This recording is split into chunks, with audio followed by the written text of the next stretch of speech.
اعوذ باللہ من الشیطان الرجیم، بسم اللہ الرحمن الرحیم۔ معزز سامعین کرام، یہ ویڈیوز میں بسلسلہ بیداری مہم ملت ختم الرسل صلی اللہ علیہ وآلہ وسلم آپ کے لیے اور تمام مسلمانوں کے لیے اپلوڈ کر رہا ہوں، اور اس کا عنوان ہے دعوت حق اور غور و فکر، اور اس حوالے سے میری دوسری ویڈیو ہے، اور اس میں آپ سے یہ بات کرنا چاہتا ہوں کہ حق کے تلاش کے عمل کو جب انسان روک دیتا ہے تو یہ سب اس کی وجہ بنتا ہے، اور اس وجہ سے ہم گمراہ ہوتے ہیں۔ اسی وجہ سے تو ہندو بدھ کی پوجا کو بھی نہیں چھوڑتا، اور نہیں چھوڑ پاتا، حالانکہ اس کو اچھی طرح پتا ہوتا ہے کہ یہ تو پتھر کا بنا ہے، اور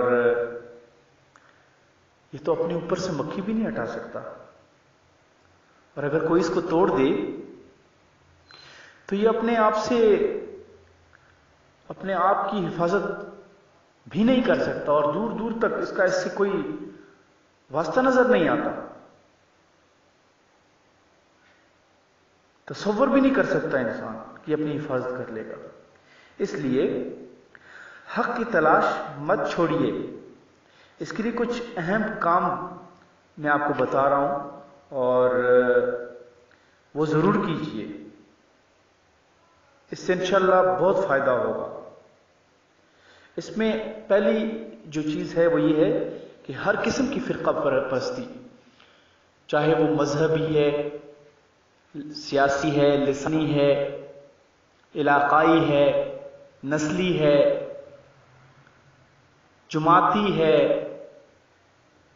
ادارہ جاتی ہے، چونکہ آج کل ادارے بھی فرقے ہی بنے ہوئے ہیں، اور اس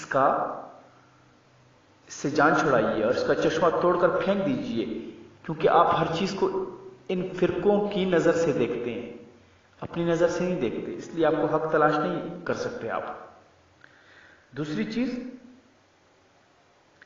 نیت کو اپنی حق کی تلاش کے لیے یکسو کر لیجئے۔ نمبر 3، اللہ کے برحق آخری کلام قرآن میں اللہ کا ایک ایک حکم پڑھیے اور اپنے آپ پر غور کریں، میں اس پر عمل کر رہا ہوں؟ اگر نہیں تو عمل شروع کیجئے۔ اللہ کے احکامات فرض، حرام اور حلال کے ہیں۔ ہاں، قیامت تک اللہ کے احکامات اسی طرح قائم اور سربلند اور عظیم ہیں جیسے اللہ کی کائنات قیامت تک قائم ہے، اور قیامت تک ہر مسئلے کے حل کے لیے اس وقت پر موجود، یعنی وہ جو وقت ہو اس وقت پر موجود رائج ذرائع، جو بھی چیزیں آپ کو اویلیبل ہیں، مہیا ہیں، کو حدود اللہ کے دائرے کے اندر رہ کر حلال، حرام اور فرض کے احکامات کے دائرے کے اندر رہ کر حل کرنا سنت انبیاء اور ہمارے آخری نبی حضرت محمد صلی اللہ علیہ وآلہ وسلم خاتم الانبیاء کی سنت ہے۔ یہ یاد رکھیے کہ حکمت عملی فکس ہے، لیکن اللہ کے احکامات، اگر حکمت عملی فکس ہے تو پھر اللہ کے احکامات، حکمت عملی تو بدلتی رہتی ہے، وقت کے ساتھ بدلتی رہتی ہے، یعنی اگر ایک ٹائم پہ آپ کو ایک چیز مہیا ہے اور اس سے اچھی چیز آپ کو 10 سال بعد مہیا ہوتی ہے تو آپ اس کو استعمال کریں گے، پھر آپ کا طریقہ کار بھی بدل جائے گا۔ لیکن حرام، فرض اور حلال یہ اللہ کے احکامات ہیں، حدود اللہ ہیں، ان کے دائرے کے اندر رہ کر آپ نے کرنا ہے۔ جو بھی اسٹریٹجی، جو بھی حکمت عملی بنانی ہے. اس لیے حکمت عملی فکس نہیں ہے.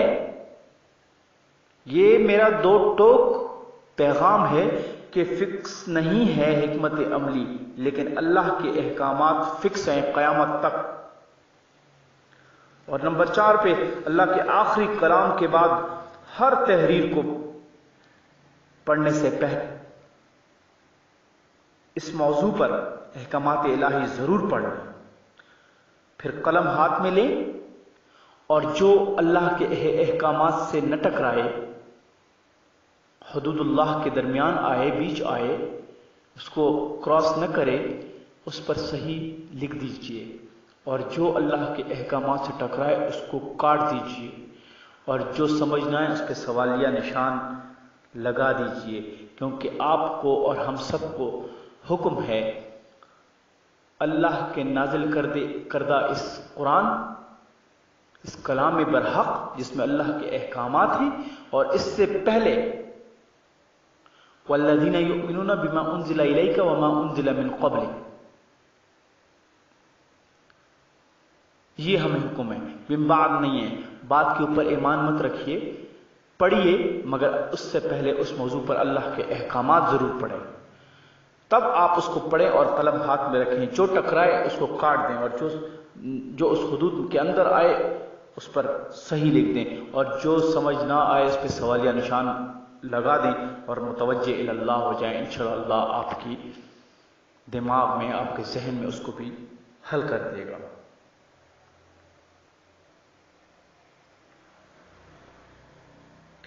تو دوسرا مطلب اس کے بعد جو ہے قرآن جاری رکھیں، پڑھتے رہیں، اور روزانہ کم سے کم ایک آیت 5 مستند مترجم کو پڑھیں.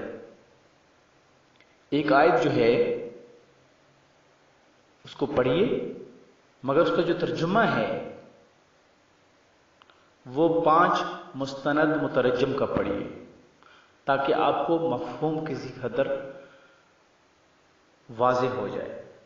اور پھر غور و فکر بھی کیجیے، کیونکہ قرآن کی تفسیر یہ ساری کائنات ہے، اور یہ آپ کا اپنا جسم بھی ہے. اور اللہ نے سورہ ذاریات میں فرما دیا، اور یقین والوں کے لیے تو زمین میں بہت سی نشانیاں ہیں، اور خود تمہاری ذات میں بھی، کیا تم دیکھتے نہیں ہو؟ اس کے بعد یہ اللہ ہے، یہ اللہ کا فرمان ہے، اس کے بعد کسی مفتی کی نہیں چلتی. لہٰذا کائنات پر غور کیجئے اور اپنی ذات پہ غور کیجئے. اور وَاذْكُرُوا اللَّهَ قِيَامًا وَقُعُودًا وَعَلَى جُنُوبِهِمْ وَيَتَفَكَّرُونَ فِي خَلْقِ السَّمَاوَاتِ وَالْأَرْضِ. اس پر عمل کیجئے، غور و فکر کیجئے اور اللہ کا ذکر کیجئے. وآخر دعوانا ان الحمد للہ رب العالمین.